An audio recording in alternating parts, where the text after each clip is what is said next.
Assalamualaikum warahmatullahi wabarakatuh. Halo anak-anak kelas 4 yang luar biasa. Berjumpa kembali bersama Bu Enggar di pembelajaran IPA. Gimana kabarnya hari ini? Tetap semangat dong ya, dan jangan lupa bahagia.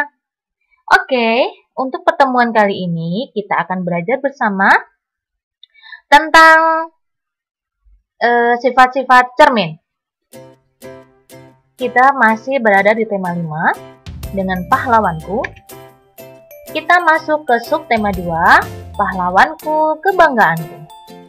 Dan di subtema 3, sikap kepahlawanan. Dengan KD 3.7 menerapkan sifat-sifat cahaya dan keterkaitannya dengan indera penglihatan. Dengan tujuan pembelajaran pertama, siswa mampu menyimpulkan sifat-sifat cahaya dan hubungannya dengan penglihatan dengan benar. Yang kedua, siswa mampu menulis laporan tentang sifat cahaya dan hubungannya dengan penglihatan dengan rinci dan benar. Pemantulan cahaya. Salah satu sifat cahaya adalah dapat dipantulkan.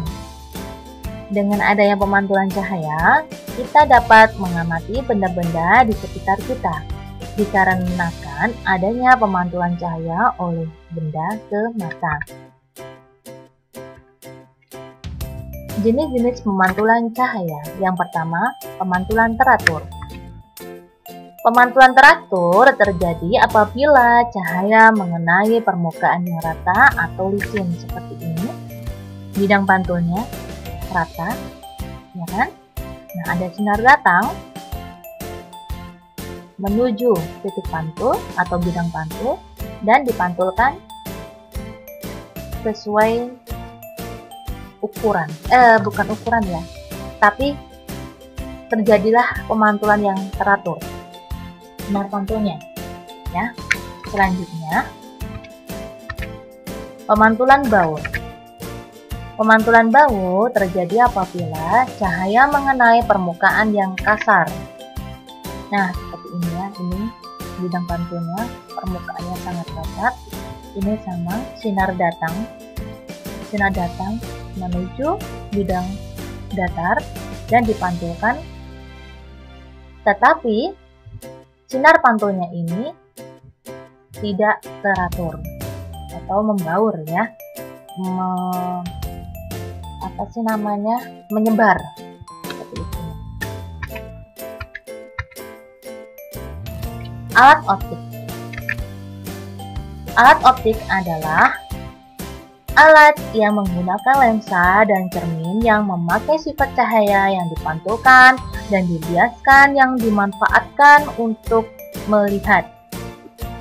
Di sini ada macam-macam alat optik. Yang pertama adalah mata. Mata adalah alat indera kita ya. Itu juga termasuk alat optik. Secara alamiah di sini ada loop juga, mikroskop, teropong atau teleskop, dan kamera. Nah, Ibu jelaskan satu persatu. Yang pertama, mata. Mata merupakan indera penglihatan dan merupakan organ tubuh kita yang dapat menangkap perubahan dan perbedaan cahaya. Mata berfungsi dengan cara menerima, memfokuskan, dan mentransmisikan cahaya melalui lensa mata yang menghasilkan bayangan objek yang kemudian ditangkap oleh retina mata. Bayangan objek yang ditangkap retina tersebut kemudian dikirimkan ke otak melalui saraf optik untuk kemudian diolah menjadi gambar yang mampu kita lihat secara nyata. Itu pada alat optik mata, ini anatominya. Selanjutnya adalah loop. Loop merupakan alat optik yang sangat sederhana, terdiri dari satu lensa cembung yang berfungsi untuk mengamati benda kecil agar terlihat lebih jelas dan besar. Loop disebut juga sebagai kaca pembesar atau surya kantor. Jadi biasanya tuh kalau kita lagi praktek, ini ada di lab seperti itu ya, kita bisa melihat contohnya seperti semut yang ada di permukaan lantai atau permukaan buku, benda apa yang ada di situ, otomatis kita biasanya memakai loupe.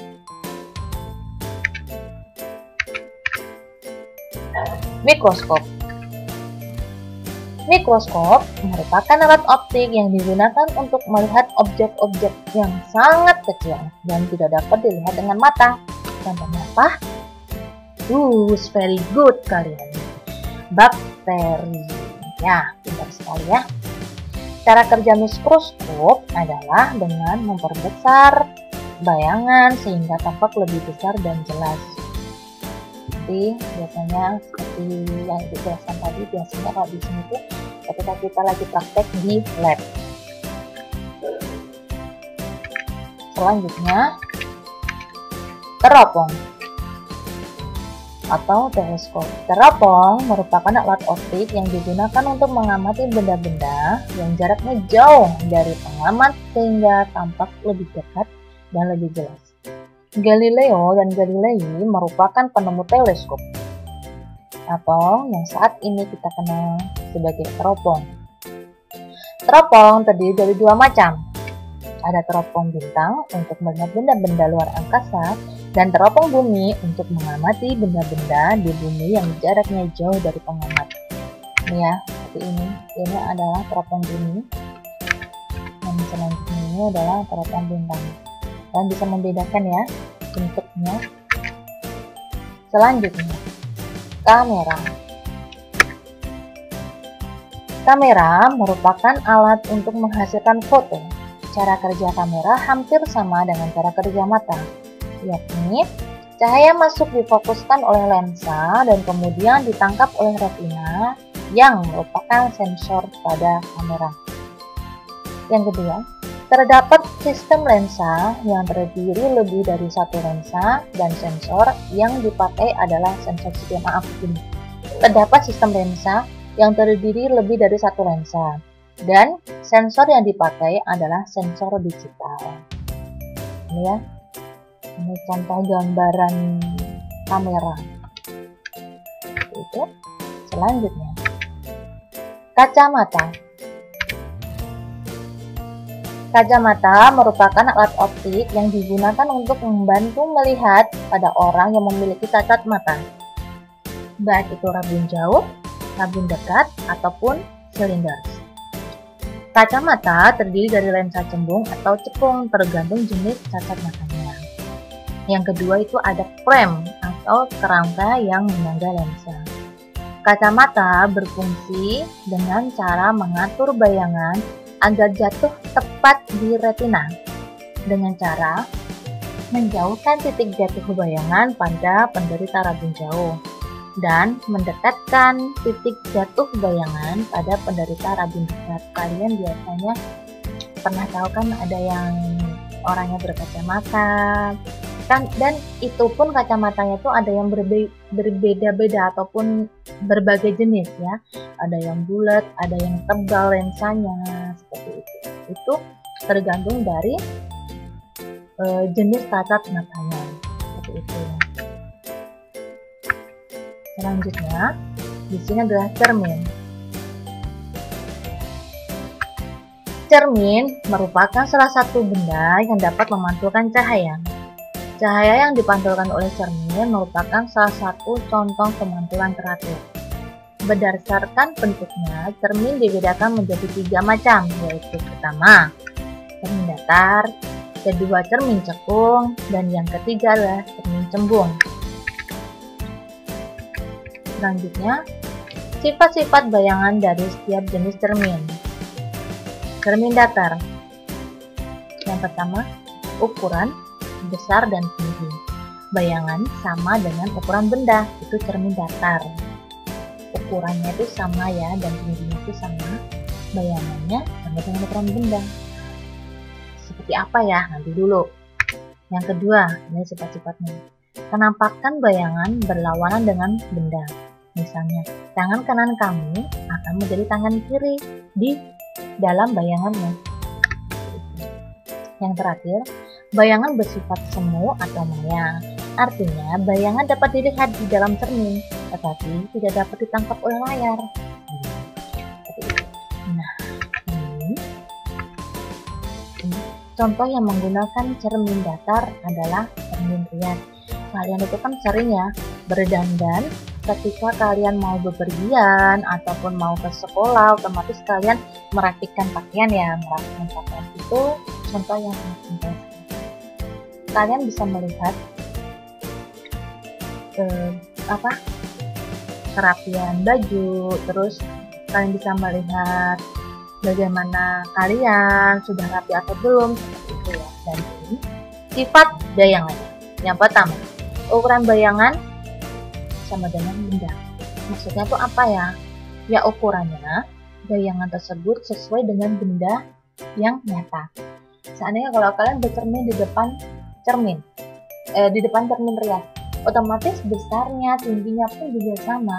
Ukuran bayangannya tuh sama dengan benda yang dengan ukuran bayangannya itu sama dengan kalian atau benda nyatanya. Seperti itulah. Terus kanan kiri yang kedua, kanan kiri bayangan terbalik dengan benda.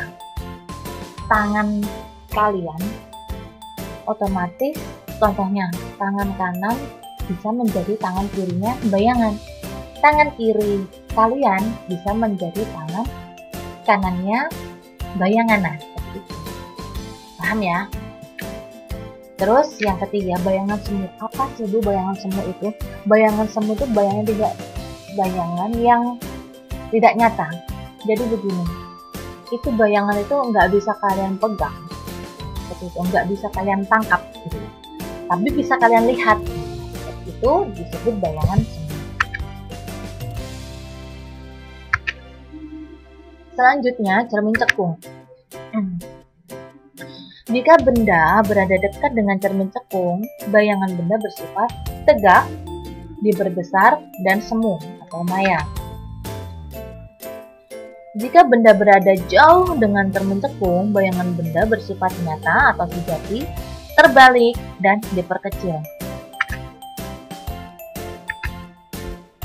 Contoh cermin cekung adalah di sini ada sendok bagian dalam, sendok makan ya, sendok makan bagian dalam. Kalian bisa praktek di rumah. Betul nggak sih yang dijelaskan sama Bu Enggar itu? Nah, terus selanjutnya senter itu pakai cermin cekung. Terus yang terakhir ini adalah lampu mobil. Selanjutnya cermin cembung.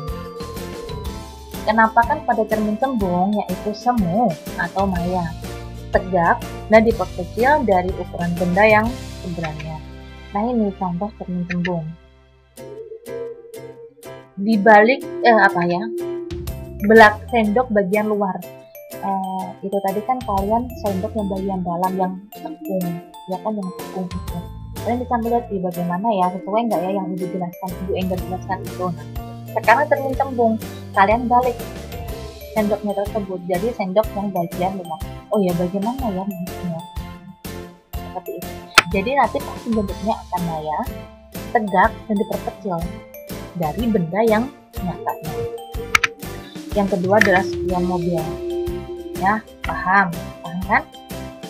Oke, baiklah, Ibu ucapkan terima kasih untuk pembelajaran hari ini. Terima kasih kalian sudah mengikuti pembelajaran hari ini. Ibu harap kalian bisa memahami apa yang sudah Ibu jelaskan. Oke, kita telah selesai pembelajaran tentang cermin dan pemantulan cahaya hari ini. Dan Ibu berpesan, jangan lupa selalu mencuci tangan, jaga jarak ketika kalian di luar rumah, dan selalu pakai masker. Dan hindari kontak